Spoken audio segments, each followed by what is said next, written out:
What's up, guys? So in today's video I'll be giving you guys a quick recap of the trade on BTCUSD. So this is the trade I'm currently on BTC, and without further ado, let's dive into it.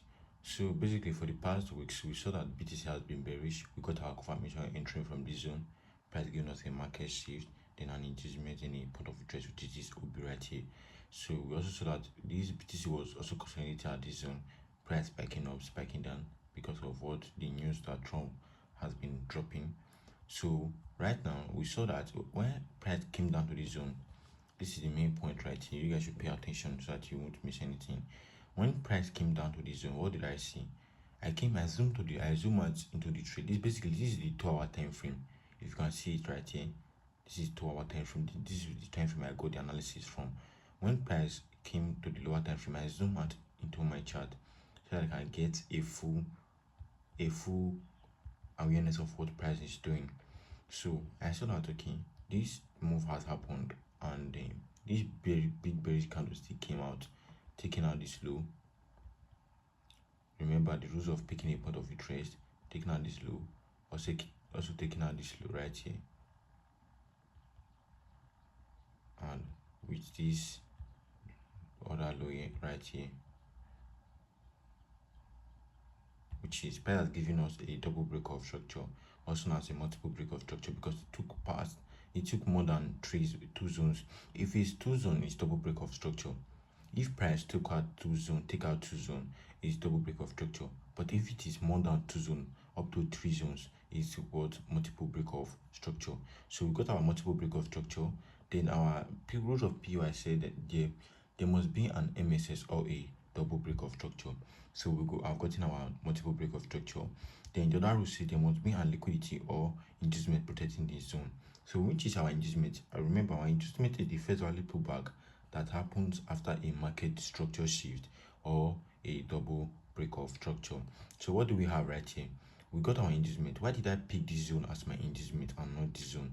Because what we found right here, we saw that when this candlestick came out, this big bearish candlestick came out, this was the candlestick closure where the candlestick stopped out. As you can see right here, this was where the candlestick stopped out. Then we saw that okay, this when the candlestick wick stopped right here. For us to confirm this zone as our inducement, this candlestick need to come take out this low, taking out the candlestick must give us a candlestick body closure, taking out this wick, and it must be a body closure.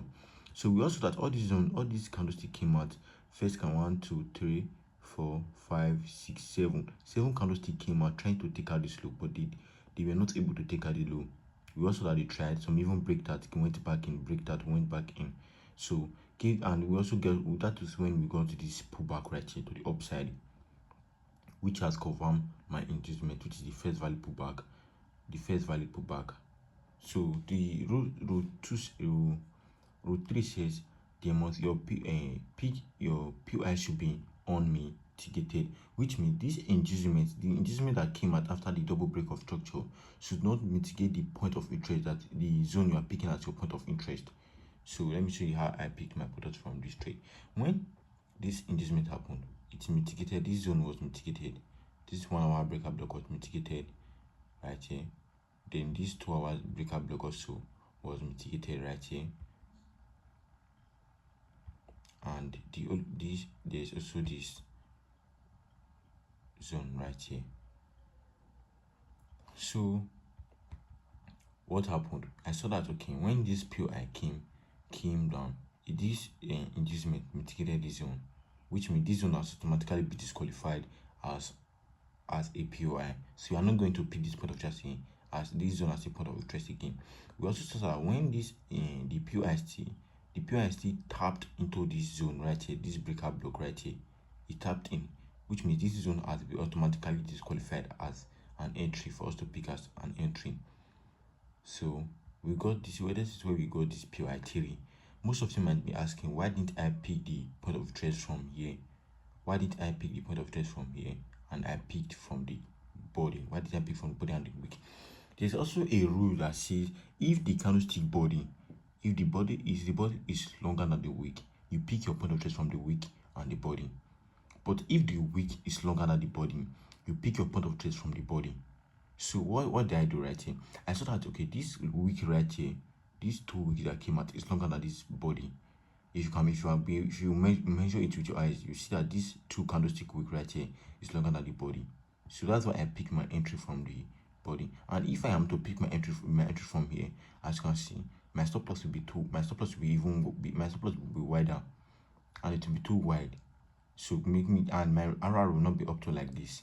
So that's why I pick my point of interest from the body. And what did price did? We saw what price did. What price did was that price came, tap to the candlestick body and just collapsed, fell down to the downside. So that's the rule of picking a point of trade. There must be a market stroke shift. There must be an liquidity or inducement protecting it. Then the last rule says pick the point of interest closer to our inducement.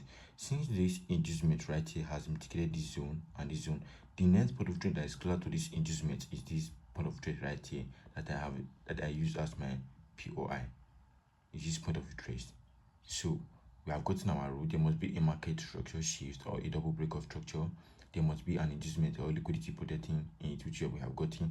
Then your POI should be unmitigated. This inducement did not tap into the point of interest as I used as my entry for my entry. Then the other one says P the point of interest to my inducement, which I did. As currently this is what price is doing. So we also that price tap into this zone, and currently price is collapsing. Price is going straight into our direction. Just by me, or just me having that point of interest, that confirmation in place, taking the trade. And I know that news is going to come out later. And there's also a trend line liquidity right here. That price is going to take out. Price is going to take out this liquidity. So there's also a trend line liquidity right there, and price is going to come, clear this liquidity, give us a pullback, and continue this downtrend. And my take profit, I just place my take profit below this low right here.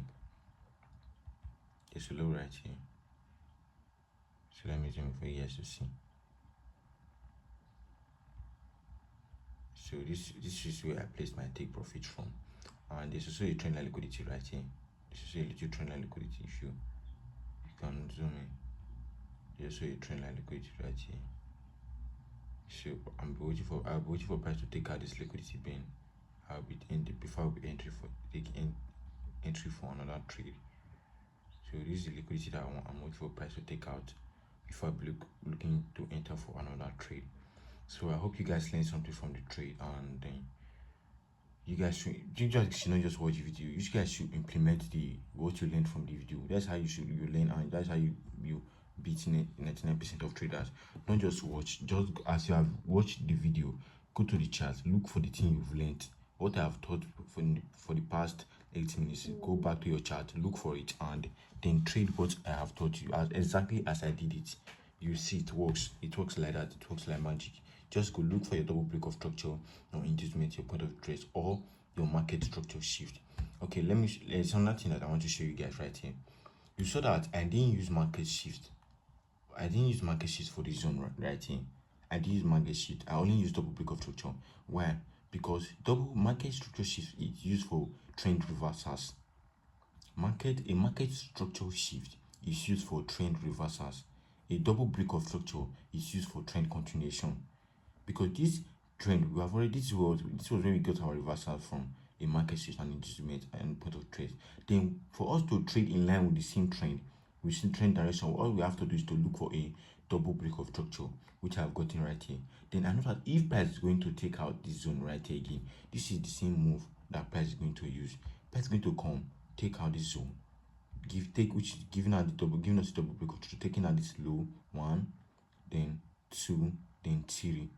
This is what we're going to get. Then price gives us something like this, an inducement. And price is going to give us an inducement, then a point of interest closer to my inducement. That's exactly how price works. A market structure shift, an inducement, and a point of interest closer to your inducement.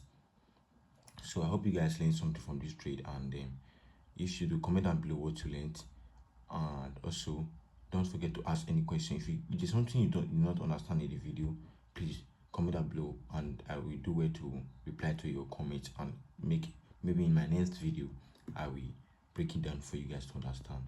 So I hope you guys learned something, and remember, please Don't forget to subscribe, and also peace.